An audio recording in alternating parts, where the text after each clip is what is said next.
with the ringing of the second bell and our outfit change, which I'm about to add to in a second. Here we go. With the ringing of the second bell and our outfit change, our character has officially entered his second story arc, where he ventures further into the unknown. He's more experienced now, but still slightly unsure of his ability, and that's my excuse for any and all future deaths. Welcome back to Dark Souls. If we look down in the hole, we can see a very long drop that we're not going to bother with. We're instead going to come out here and gaze into hell, or so it would seem, with very bright fluorescent lava. So if you recall, at the end of the previous video, we rung the second bell and that opened up the gates near Andre of Astora, the blacksmith. And that is technically our next goal, but I do want to poke around here first just a little bit. This is a very ornate circle on the ground, but it doesn't seem to do anything. Coming through this hallway, we see more cobwebs, but considering the fact that we have now slain Quelaag, I don't think we have too much to worry about in the spider department.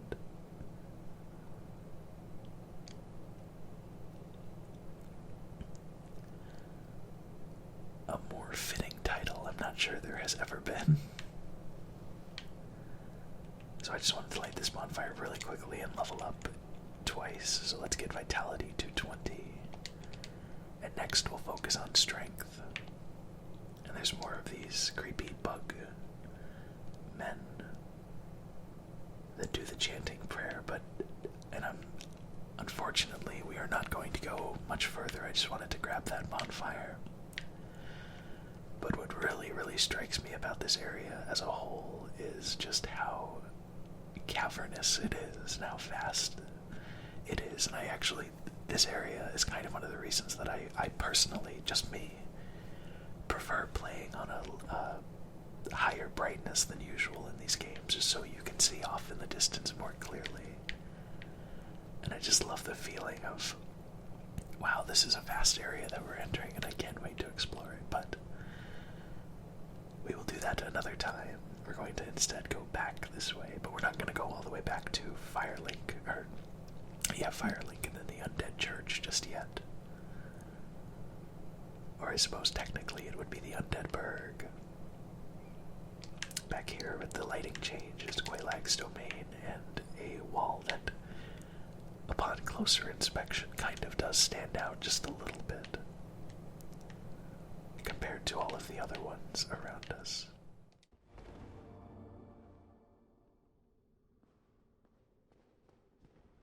If we check out this message on the ground, we will see, be wary of attacking.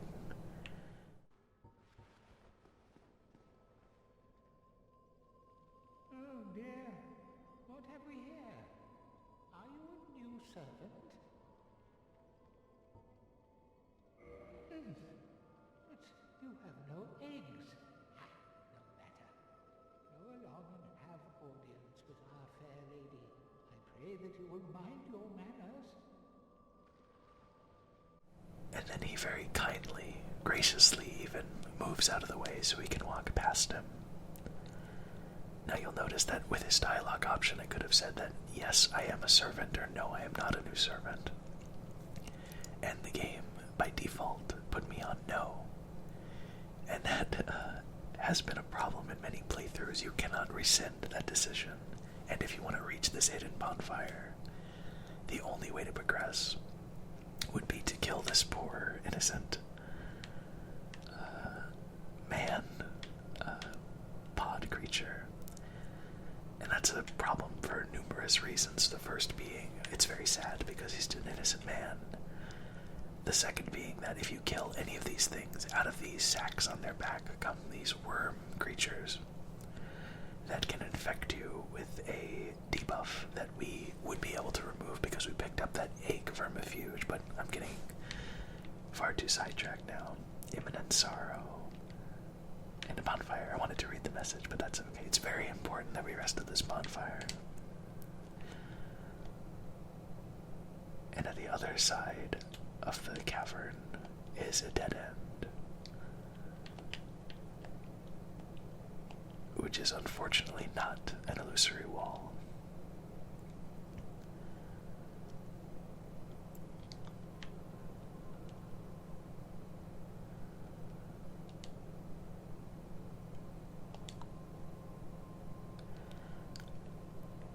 So this NPC, I cannot for the life of me, unfortunately, remember her name. She may not even have one. But in the lore, she is Quelaag's sister. And we'll get more into what Quelaag and her sisters are.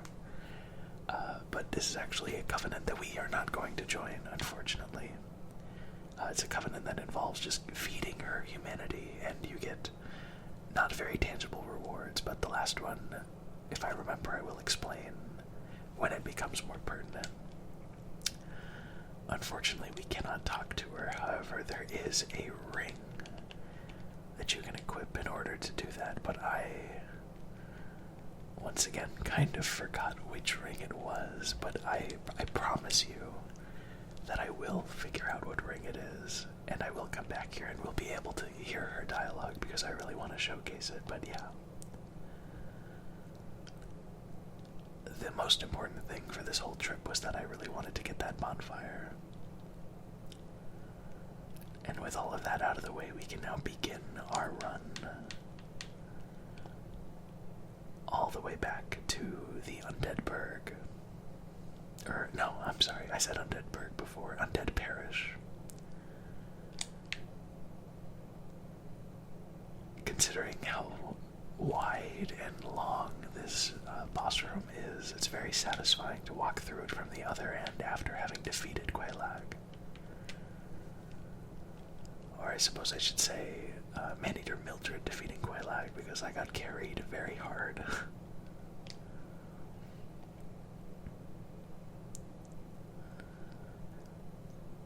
And coming through this tunnel, we will emerge back into the Great Swamp of Blighttown. Now, I would, typically with such backtracking, I would end the recording, but it's really not. Well, that just made me jump a little bit. It's really not that far of a walk. So I figure I might as well, even though you have already seen it, so apologies, excuse me. Oh, large Titanite shard, that's good. We are in, quite frankly, desperate need of large Titanite shards at the moment to further upgrade our now one-time ascended Uchigatana. Now let's see if we can make it through here without getting cursed. Or excuse me, not cursed, well, that would be quite the marvel if we were able to get cursed in an area where enemies don't do curse. Of course I meant toxic.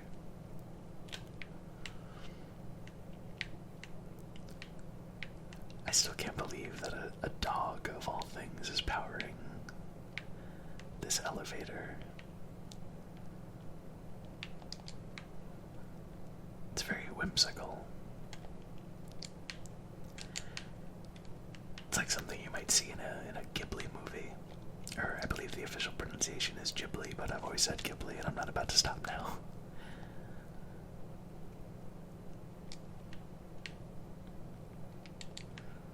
Except, of course, that it's in Dark Souls, and in Blighttown it seems a lot more torturous than it would be in a Ghibli movie.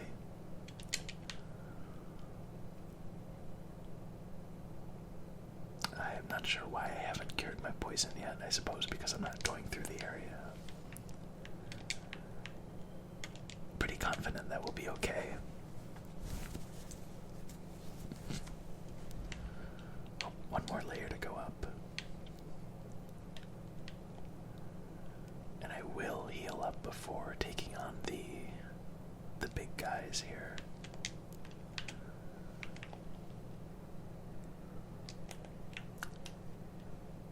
Let's go. That was a very, very good attempt at hitting the ground.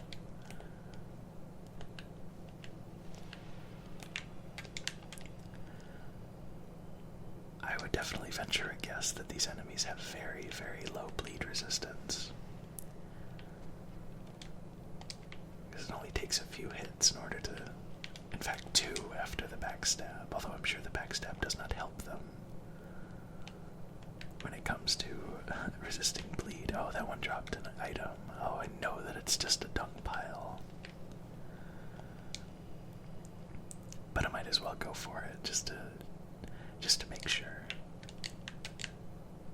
Oh yeah, dung pie, excuse me, not pile. And another one, wow, just too generous these enemies are.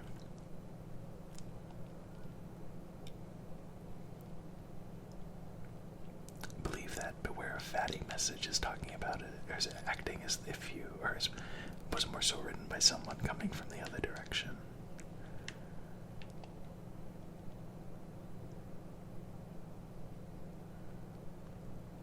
Alright, and now back into the New Londo ruins.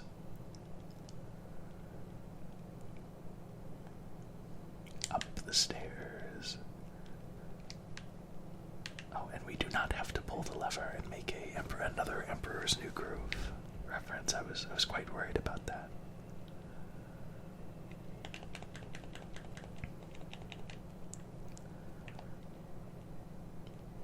Because the unfortunate part about that would definitely be the fact that it would have to be the same reference, and that just is a little too obnoxious. I have no idea what I'm talking about now. But that's okay. It's fun to ramble sometimes, and we are almost there.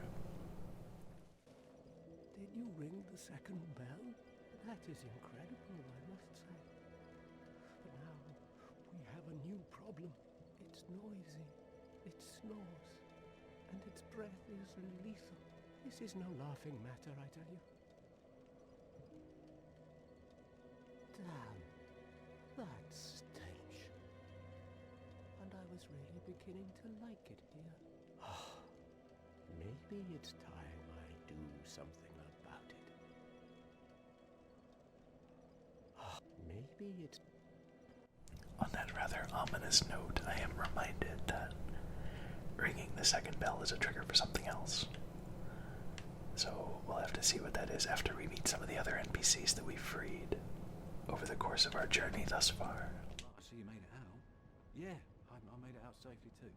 I have my pyromancy of the Great Swarm, so I can usually manage with a bit of care.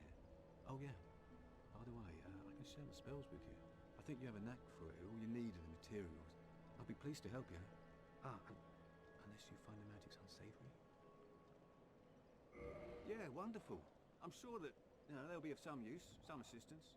Here, first take this. A flame from the Great Swamp. Now you're a fully fledged pyromancer. Why, let's get started right now. And here we are. We're going to exhaust his dialogue first. But this is what I brought up when we rescued him in the depths. He is your first introduction. If you did not start the game as a pyromancer, he's your first introduction to pyromancy, which is essentially a magic where you upgrade just by spending souls rather than sacrificing any stat points you could put into health or vitality or endurance, for example. Pyromancy is the art of casting fire. Produce flame, then channel it, just as our ancestors did. The pyromancer must be in tune with nature herself. My home, the Great Swamp, is an abundant store of nature. You will understand one day. It only takes time. Pyromancy has a, well, rather primitive aspect to it. It meshes poorly with advanced culture, and pyromancers are considered rather unsavory, which is fine, as I never got along with anybody anyway. So, for me, turning undead didn't change a thing.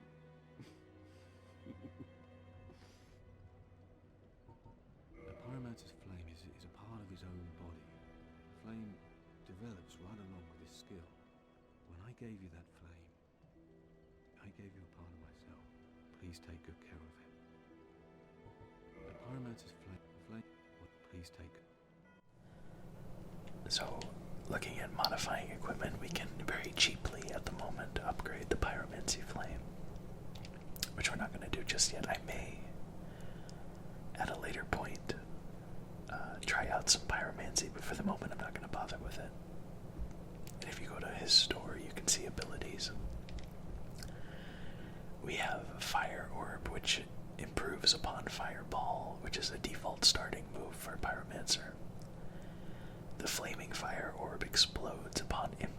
causing fire splash damage in a spectacle which seems to symbolize the strength of the fire manipulating pyromancers.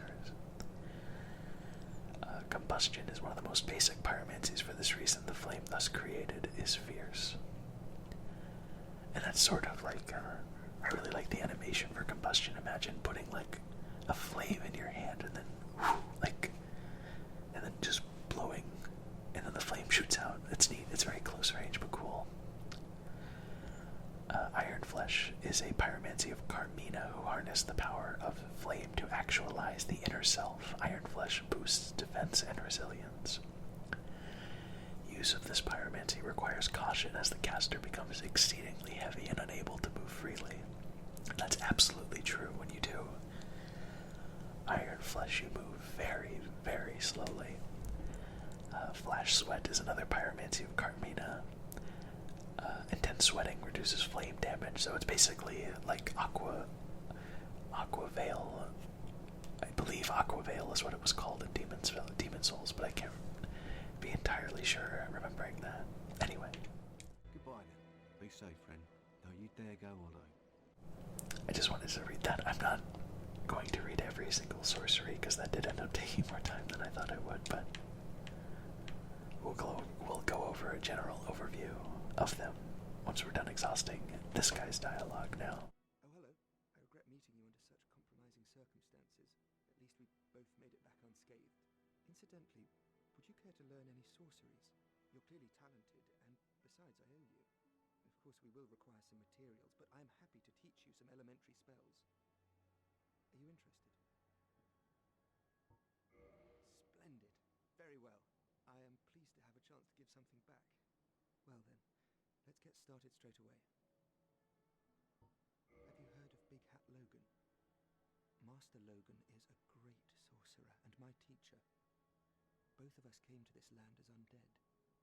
But one day, he departed, leaving only a note. I suppose he wished to keep me out of harm's way. But where does that leave me? I have dedicated myself to sorcery. But Master Logan could find no use for me. Yes, the note that Master Logan left. It only said he would travel to Anolondo by way of Sen's fortress. I can only guess that he seeks the regal archives. For Master Logan is a tireless pursuer of wisdom. Wisdom trumps all. Everything else is hogwash. When the curse turned him undead, I'm certain that he only felt it was the perfect chance to visit this land. I only wish that I had his courage. Hoping to get a better angle there, but the grass got in my way. Two things are required for sorcery. First, you must equip a wand. Second, you must attune a sorcery. Then you will be ready to fire away. Oh, and don't forget to aim. Two things are required. Alrighty, that's that then. Soul Arrow is a ranged projectile that's pretty fast but weak. Heavy Soul Arrow is a ranged projectile that's slower but more powerful. And then Great Soul Arrow is the slowest of them all. Fall Control does reduce fall damage, but it does not exactly reduce damage and noise from falling, but it doesn't really help all that much. It's not required for any falls in the game, for example. At least I don't think it opens up any new paths or anything. And there's a great Heavy Soul Arrow. Magic Weapon is sort of the equivalent of using sticky white stuff in Demon Souls, where you add a magical buff based on your intelligence to your weapon. Oral Decoy, I'm not sure.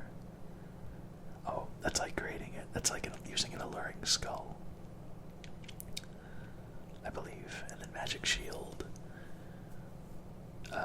does the same thing, but it buffs your shield instead of the weapon. Alrighty. Goodbye then. Do stay safe. And I definitely want to point out as we leave. Oh, no, we're not leaving yet, although kind of a bit of an update to this storyline. Oh, you again? Me? I've become separated from my lady. I've scoured near and far, but no sight of her. Where could she have gone? My lady, to think I swore to protect you with my life.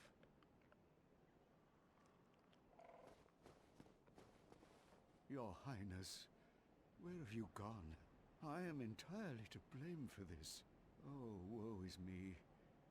I am unworthy, deathly so. Now, during his dialogue, in the left ear specifically, you may have been able to hear a type of somewhat bubbling sort of noise, but also could be described as grinding. So let's walk into the other side of the wall and see what that's about.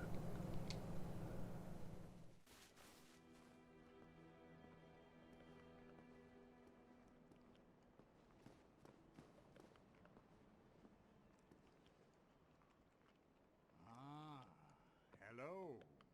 Was it you who rang the bell of awakening? I am the primordial serpent, Kingseeker Frampt, close friend of the great Lord Gwyn, chosen undead, who has rung the bell of awakening.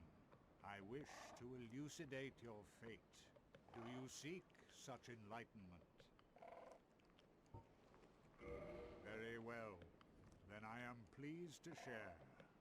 Chosen undead, your fate is to succeed the great Lord Gwyn, so that you may link the fire, cast away the dark, and undo the curse of the undead. To this end, you must visit Anor Londo and acquire the Lord Vessel. I am pleased to see you well. Is it something urgent? And besides being a sort of new main story NPC for us to talk to and get guidance from, Frampt also serves the function of turning items into souls, although it's very, very rarely worth it. And in fact, there's some situations, take for example, you can feed him these soul items, but sometimes feeding him a certain soul, even a boss soul like this, will actually net you less souls than if you just consume the thing. I'm not really sure why that's the case, but it is. Those who seek the realm of lords must brave Sen's fortress, a deadly house of traps. Many have gone before you, but none have returned. Fate has chosen you, but proceed with caution.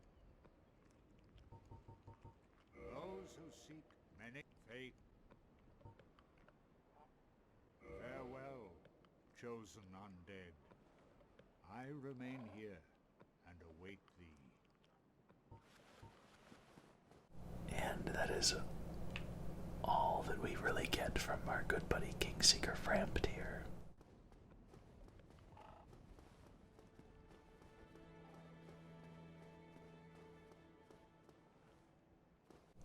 I wanted to show this off earlier, but I blanked on the ringing of the second bell being the trigger for Frampt spawning, but at a certain point, walking over that area before was just a shallow collection of water that then opened up to reveal him.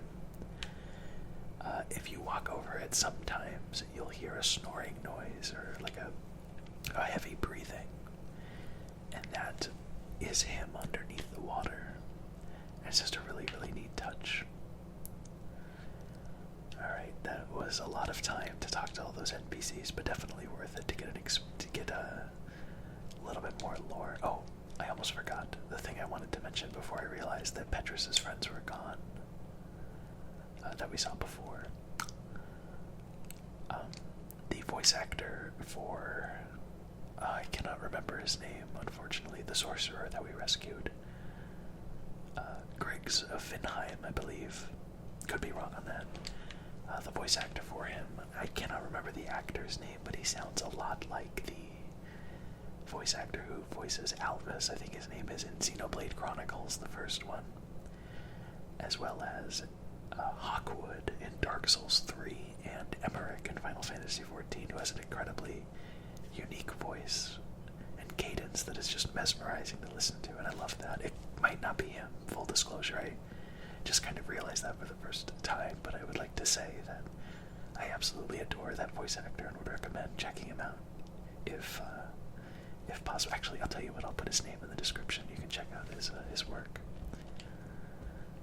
So before we go any further, let's talk to Andre and repair our stuff.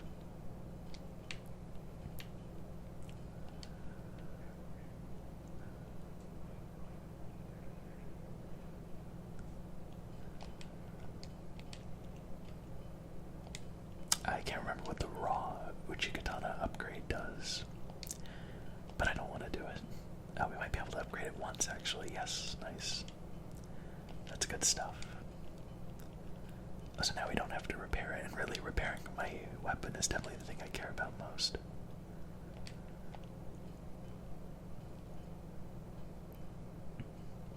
Alright, so we have about 5-ish minutes coming up, and I don't want to have the entire video just be NPC talking and making our way back, so why don't we go ahead and see what's on the other side of this gate that opened.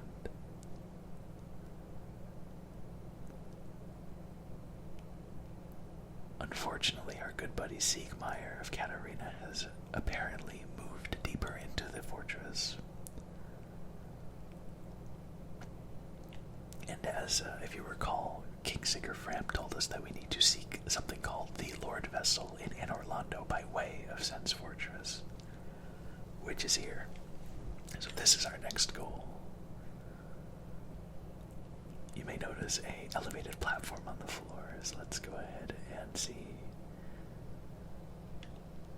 Here's some snake people, and we will trigger the trap. And it got out of the way, so unfortunately couldn't quite kill one. And this is kind of a narrow way. That's fine, there's one dead. Ooh, ouch. No problem at all. So yeah, now we have snake people here. We'll go ahead and drink an Estus.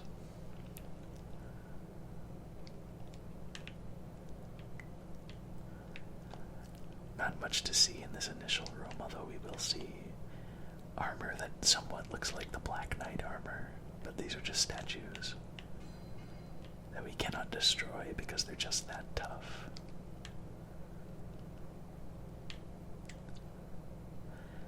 And welcome to the hellhole that is Sen's Fortress. If we look down, we'll see another one of these Titanite demons that wrecked us before we entered the forest. So there is a way to get down here, but to be honest with you, at this point there's loot to be had around Sen's Fortress, and I'm going to check out a decent chunk of it. But at this point I'm kind of just going to go through the motions, because Sen's Fortress can be a nightmare to get through if I try to go a different path than what I'm used to, so apologies if you were hoping to see a complete run through of Sen's Fortress. I may come back at a later time, but for now,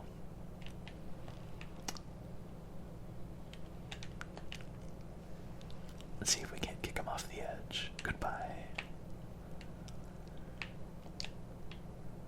And there was a projectile being shot at us, an electronic ball of energy from that nice fellow. So the way his timing of the attacks works is that every third, oh well, I thought it was every second attack gets blocked, but apparently not. But occasionally his timing works so that, oh, he was just out of range. I wanted to see him get knocked off. Occasionally his blast is blocked by the swinging axes. 2 large Titanite shards. So yeah, at this point of the game is where you start reaping the benefits of keeping your weapon upgraded.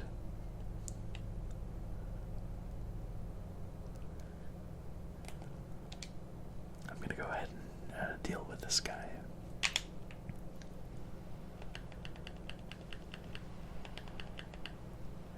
I was really hoping that would happen. So this is fantastic, actually. That is not the way that this is supposed to go, and I'll explain later. But sorry for the sudden silence, I had to sneeze, my allergies have been acting up. In a cruel turn of fate, I'm gonna end the video right here, and we'll see what's beyond this break in the wall in the first thing in the next one. So thank you so much for watching, and take care of yourself. Goodbye.